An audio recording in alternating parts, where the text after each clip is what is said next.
What's up mga quiz, mga things? Welcome back sa akin channel. This is Chris Alan at ngayon araw papanoorin natin isa na namang bagong series mula sa ABS-CBN Studios na I think ipapalabas nila sa Netflix. Ito yung What Lies Beneath, na mukhang isang suspense drama or thriller ganun. So hindi ko na ito patatakali pa, papanoorin natin yung video at may ibigay ko yung reaction ko at ang opinion ko about this series. So, with no further ado, let's go!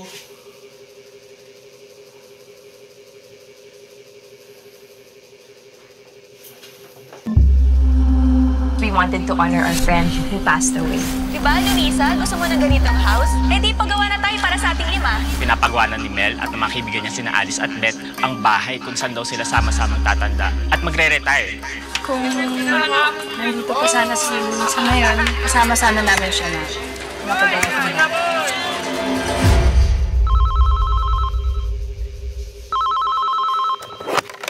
Morning. Sino to? Si Edong to, yung una mong pinakulong. The past. 14 years ago, dito raw sa street na to, nakita si Luisa Soria ng mga kaibigan niya. Patay. Las-las ang leeg. Always has a way of haunting us. Inaisip ba kayo na pwedeng gumawa nito sa kanya? Yung suot mo nung araw na yun, hindi yung suot ang lalaking pumatay kay Luisa. Ang itinurong may kasalanan. Sabihin na natin na si Edo ang nakita natin pumatay kay Luisa. Wala akong kasalanan! Biktima ng kasinungalingan. Nakabuo na kayo ng sarili-sarili ng buhay. Pinagsisisihan niyo ba ni minsan na sinira niyo yung sa akin? Oras na para lumabas ang totoo. Pupulutin ka sa basurahan.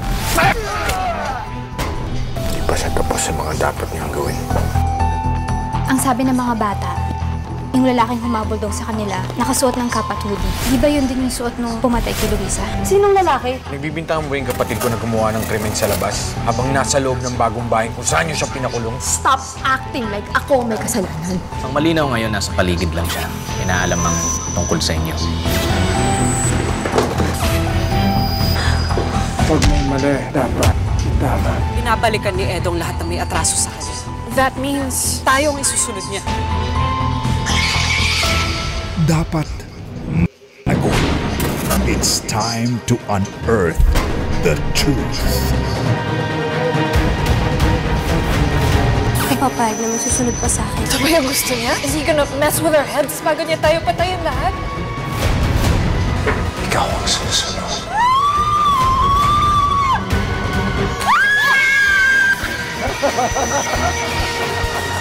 What lies beneath?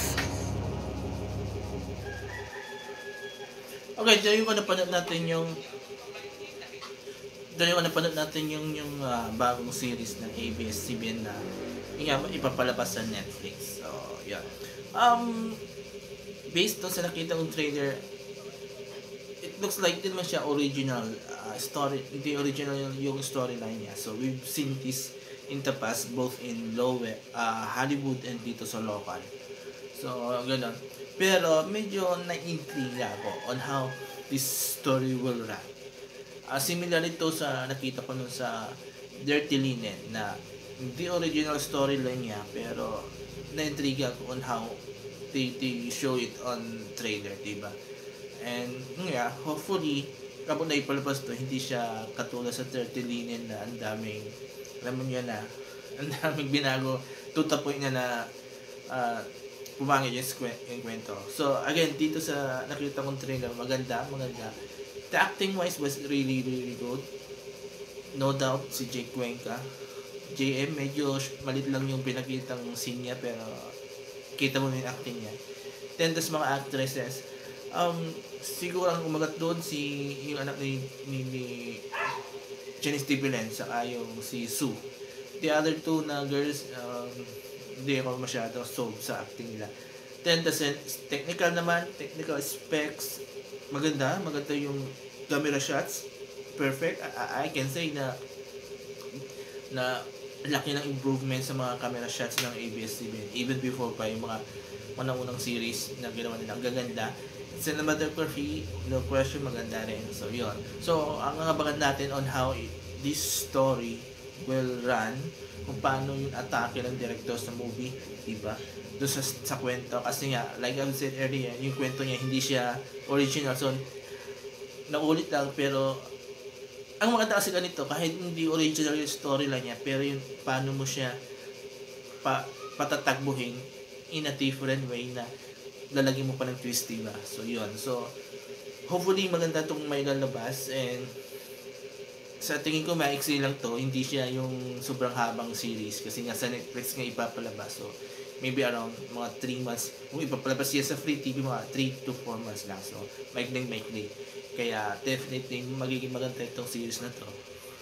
And, matutuwa tayong panoorin. So, yun. Kayo mga quiz, mga guys, ano masasabi niyo to sa trailer ng What Lies Beneath? Excited pa kayo mapanood dito? Itong series na to, walang masyadong big stars dito sa series diba? So walang big stars. So yun, excited pa kayo mapanood yung series, and ano masasabi niyo? Tapos binigay kong reaction ko or opinion ko on the said trailer. So mag-comment kayo dito sa baba, and I will read all your comments, and I will try to interact with you guys. So maraming salamat. Have a nice day, and bye-bye.